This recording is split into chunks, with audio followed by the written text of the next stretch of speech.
We take a look at Ice Rider Calyrex teams, we really have seen more often than not at the very beginning of the format leaning heavily into that Trick Room mode, but as we started to progress and move towards the World Championships, really has been a bit more about trying to be a little bit faster.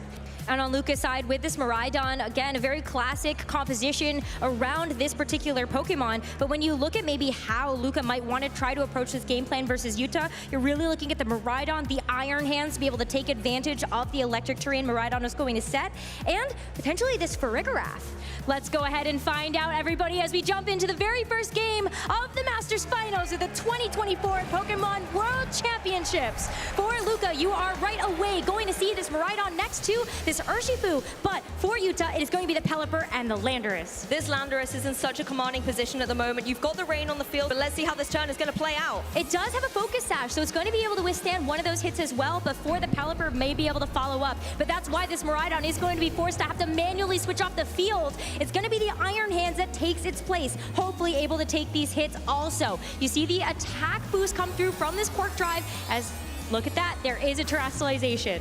Yes, the Iron Hands joins the field. It is holding that Assault Vest, so it's going to be able to, withstand a decent amount of the special attack that the opposing Landorus is able to throw its way, but it is going to go for that defensive Terra type into the Ghost typing here, as well as Pelipper does use its wings to give a helping hand to the Landorus. This is one way that the Pelipper can bypass some of these speed interactions, just be able to help out as the Sludge Bomb gets tanked here by this Iron Hands. In response, this Urshifu with the Surging Strikes, it's going to be 3 hits, and this Landorus, that's going to be the only thing it gets to do for this game number 1 as it goes down.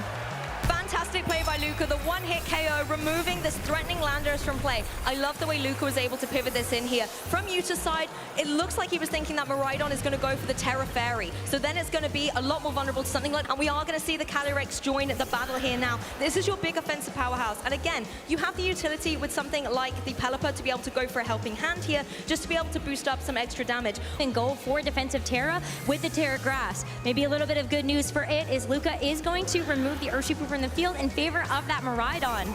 So what is going to happen on this next turn as you see the Hadron Engine activate once again, and Calyrex is also going to get out of there. It's a little bit of a bait here, actually, as Amoonguss joins the field. So we do see this kind of slower mode in the back that was kept for Yuta as the fake out comes through into that Amoonguss. Going to be able to retaliate with a little bit of Rocky Helmet as Pelipper does go for that Weather Ball, is going to be bringing the Water type attack down into Iron Hands, but not enough to get the knockout. The bulk there really prevailing for Iron Hands. Let's get a little bit of damage down, but it can also go for the Rage Powder if it wants to. That's what we see with this Pelipper switching off the field. This is what Yuta wants, though. You want to make sure that you have the Calyrex next to the Amoonguss so you can provide that redirection to enable a safe setup with the Trick Room. But it's always a little risky switching in, and at least if the... Oh, it's going to be just the Draco Meteor straight out the blocks here into the Amoonguss. That's gone! It does not have the redirectional support anymore. That's going to be another knockout here for Luca as Yuta, just like that, is down to his 2 final Pokemon in this first game. The Wild Charge as well is going to have to be taken here by this Ice Rider Calyrex. And on this electric terrain, not only is it going to be able to get a boost from that, but you're also going to see that massive attack added in. The recoil, though, going to eliminate this Iron Hands from this game, but there's still so many more Pokemon that Luca gets to depend on. I mean, honestly, Luca has played this so well. Losing the Iron Hands is actually a benefit because you get the option to bring your Urshifu back onto the field, and it still has its Focus Sash intact. 2 more turns of this electric terrain as well for Miraidon to play around. Pelipper also does not want to have to face it. Looks like that's the forfeit coming in from Yuta. Luca's going to take game 1. Support. Lots of options, but let's see what the trainers have gone for. Well, there's going to be an adjustment here from Luca as we do get a chance to see this Ogerpon, Hearthflame, and the Miraidon. But here for Yuta, it is going to be that Iron Valiant finally making an appearance on this stream next to his Landorus. Yuta is not slowing down, instead going on the speedy side here. You've got the Iron Valiant on the field with the boost that it's going to get from Quark Drive. It's going to be tempting to go for the Spirit Break, though, to kind of force the terrestrialization on the opposing Miraidon. But then Miraidon has that redirectional support with the Ogerpon next to it to be able to provide that redirection. You do see the terrestrialization come through, though. It has been forced. There is no Dragon type on the field anymore. A pure Fairy type in the form of Miraidon here. Something like a Dazzling Gleam would deal a significant chunk of damage. It's going to be some redirection coming in for the Ogerpon, just going to save it from taking a Spirit Break and luring its special attack. Well, the Spirit Break into the Ogerpon is going to do just a little bit of damage, is resisted though, and that special attack drop not going to matter on this physically offensive threat, but it is going to be the Sludge Bomb follow-up that gets the knockout at the end of the day. But the most important thing is that this Miraidon is going to be alive and also with full HP to go for the Volt Switch into the Iron Valiant which is a one-hit knockout. You've removed one big threat from the field here, as well as enabling Luca the opportunity to now adjust and switch up the ball position. The Volt Switch will mean a Pokemon has to come into the fruition, but then because you have had that other partner removed, you can also bring a second Pokemon into play. It's going to be the Iron Hand, so we know that Fake Out potential is on the field, as well as once again boosting up that Quark Drive and boosting the attack of the Iron Hands. Center, now you have the utility to bring in something slower from the back. It is that Calyrex Ice Rider, and you have the offensive pressure from something like the Landorus that could go for a lot of damage right now into both these opposing Pokemon. If you've got the Calyrex in play, you can try and get the Trick Room, and if there is indeed something like the Amoonguss in the back as well, that could be a fantastic endgame state for Yuta. Decisions and not a whole lot of time to do it, as he is down a game in this set. One more win here and Luca is going to become your world champion, so it comes down to this. The Ice Rider Calyrex going to take on that grass terastization. He's going to have to hope that it can get through and survive some of its damage, and that this Trick Room is going to be the exact environment that it wants to be in. But as there's going to be a fake out here, this Ice Rider Calyrex is not going to be able to get a chance to move as a Sludge Bomb in return. Definitely not enough to knock out this Miraidon, so it's free to go for another Draco Meteor, another one-hit knockout, and that is going to be Luca one step closer to becoming the world champion. No stopping Luca at this point in time. You needed the helping hand to be able to get the KO with that Sludge Bomb. It just wasn't enough without a critical hit to completely deactivate this Miraidon on the field. Fantastic play from Luca here, and you see the Amoonguss coming in as well. The last two remaining Pokemon for Yuta in his bid to become the world champion. Dishing out some of these Glacial Lances. As Miraidon does go for a Draco Meteor, though, into the Amoonguss, it's going to do a decent amount of damage. And no redirection coming through here. Instead, just the natural double target from Luca into the Amoonguss. Survives on. The Iron Hand's going to take a little bit of recoil from the Rocky Helmet, but critically, Yuta still has two Pokemon remaining on the field. It did not go for the redirection. It goes for the Pollen Puff, has Calyrex's back, and if Calyrex is going for the Trick Room, it flips the match on its head. Now the speeds are going to be in control potentially for this Ice Rider Calyrex. It might be enough, absolutely, but Amoonguss and Trick Room is going to be the first to move. Iron Hands is going to take a very pitiful amount of damage there, and as it goes for the Drain Punch now, it is going to get a little bit of recoil thanks to hitting into the Rocky Helmet. And it went before the Calyrex as well, so able to get a little bit of damage back. This could be indicative of how they are trained indeed. Of course, Amoonguss does go down, and now Calyrex has the utility to go for that Glacial Lance. Instead, however, it's high horsepower. I mean, that's one way to do it. You get a KO, and you will get the Chilling Neigh boost as well, but Miraidon is yet to move. It is yet to move, but it is at -4 special attack. So it may be, as long as this is not going to be a critical hit, it is going to just do a little bit of damage at a time. Now that Miraidon is at -6, as the Farigiraf is now going to come in as that fourth and final here for Luca. This is not what you want to see if you are the Calyrex here. Not only is the Electric Sea boosting up the defense on Farigiraf's side, but it is rocking that foul play. And as your attack boost from Chilling Neigh get higher and higher, foul play's potential gets bigger and bigger. Calyrex going for the Glacial Lance. However, this is going to be enough to get the KO on Miraidon, but Farigiraf, no, it's still here. It's going to have to take another one of those. It's going to have to take another one, and it's going to have to survive another attack coming in from this Farigiraf. And so, as we see the Chilling Neigh boost come up one more time, it's going to be even more detrimental as the foul play goes into the Calyrex and brings it down so low. So close, but Calyrex hanging on. It is now a 1v1. Calyrex is going to move first. This is a single target down into the Farigiraf. And that's going to be enough for the knockout. We're going to a game 3 between Yuta and Luca. Does it get closer than this, Pokemon trainers? Game 3, Masters Division. Ceribelli. The leads are out once again. Miraidon with its best buddy Ogerpon by its side for redirection. And now we have got the Speedy and the Slow. We have got the Iron Valiant and the Calyrex Ice Rider.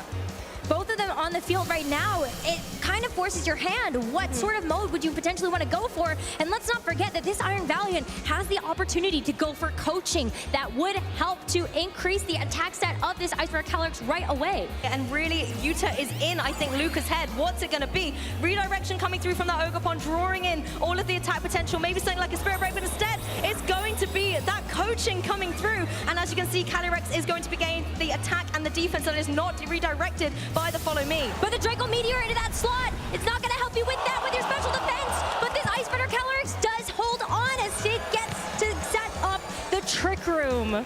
Now the speeds are very, very interesting. Ogerpon, but also depends on maybe how these are trained, but at the very least you've scared away this Miraidon. It is going to retreat, and instead it is going to be Iron Hands that takes its place. So let's see what happens from here after we see this attack boost for the Iron Hands. Well, Yuta doesn't necessarily want to see this Iron Hands. We know that it has the potential to be faster in Trick Room against that Calyrex, and with the very low HP remaining, it's got something like a Fake Out, should be able to get the edge on it. The Pelipper joining the field, though, bringing that rain is just going to enable none of these Fire-type attacks to deal as much damage, but Ogerpon playing defensively and going for that Spiky Shield.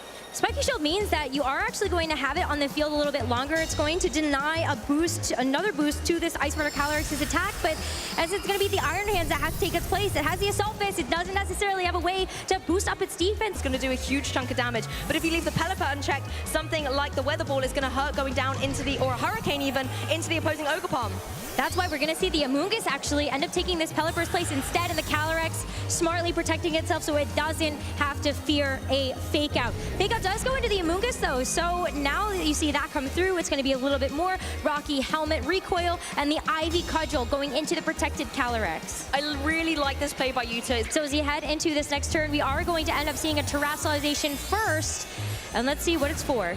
Nice to see it a little bit later in the game, but it is indeed going to be on the Ogerpon here, dropping his Grass type and just becoming a fully fledged Fire type in this rain on the field here, trying to maybe use that Embody aspect to boost up the attack stat and get rid of this Amoonguss. Would be nice, but the Amoonguss going for the Rage Powder means it's going to work because it did get rid of that Grass typing. So it's going to draw this attention away from this Ogerpon, as it also has to take the low kick. Another little bit of chip damage down to this Iron Hands as the Glacial Lance hits into both of these targets. The Iron Hands is definitely going to go down, and the Ogerpon, now that it has removed that Grass typing, it still only takes about half of that damage. It's still going to be vulnerable though, considering that's another chilling Nay boost that the Calyrex has got. The Ivy Cudgel going to come through in the rain down into this opposing Amoonguss. It's going to be able to hit hard, and it is enough to get the knockout.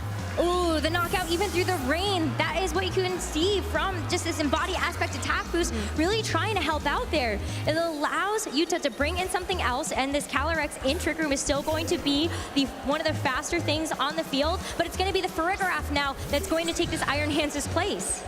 This gets very interesting now. You've got the defense boost coming through from the Electric Sea, but you've also got Pelipper, generally on the slower side Pokemon-wise on the field. Resist some of this damage. So we see the Ogerpon go for the Spiky Shield here. Very safe play to make sure that it will be one of the fastest things outside of this Trick Room. So when we do see this attack from this Calyrex Ice Rider, it is not going to end up attacking into the Ogerpon there. But critically, we also don't see a helping hand from this Pelipper. But the Farigiraf going for the foul play will get the knockout onto the Calyrex, but what is this Pelipper going to do? I mean, I don't know if there's too much that it can do here. The foul play removing the restricted here. Pelipper was going for the Weather Ball. It is finding its mark down onto that Farigiraf. Rain boosted, Life Ball boosted. It gets the knockout. But both these trainers now, as Trick Room ends, forced to their last two remaining Pokemon. Pelipper's going to be joined by the Iron Valiant, and it's going to be the Miraidon joining the Ogerpon.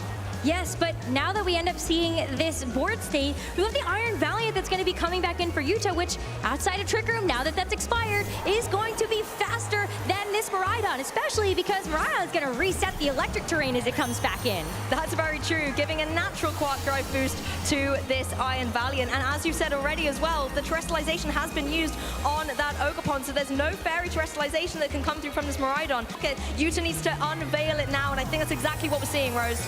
It's going to be a Terrestrialization into potentially one of the final turns of this Masters Finals. The Pelipper going to take that Grass typing, a great way to be able to resist these electric type attacks from this Miraidon, but you do make yourself a bit vulnerable to this Ogerpon, even if in the rain. Helping hand though into this Iron Valiant. Do we end up seeing a redirection though from this Ogerpon? And yes we do! It is going to redirect away this attack. The Helping Hand boost though is still going to be able to come through. Spirit Break, fastest thing on the field, connects down into the Ogerpon, but not enough to be able to get the knockout. And as a physical attacker, Ogerpon does not mind taking that drop for its partner Miraidon that does go for the Electro Drift.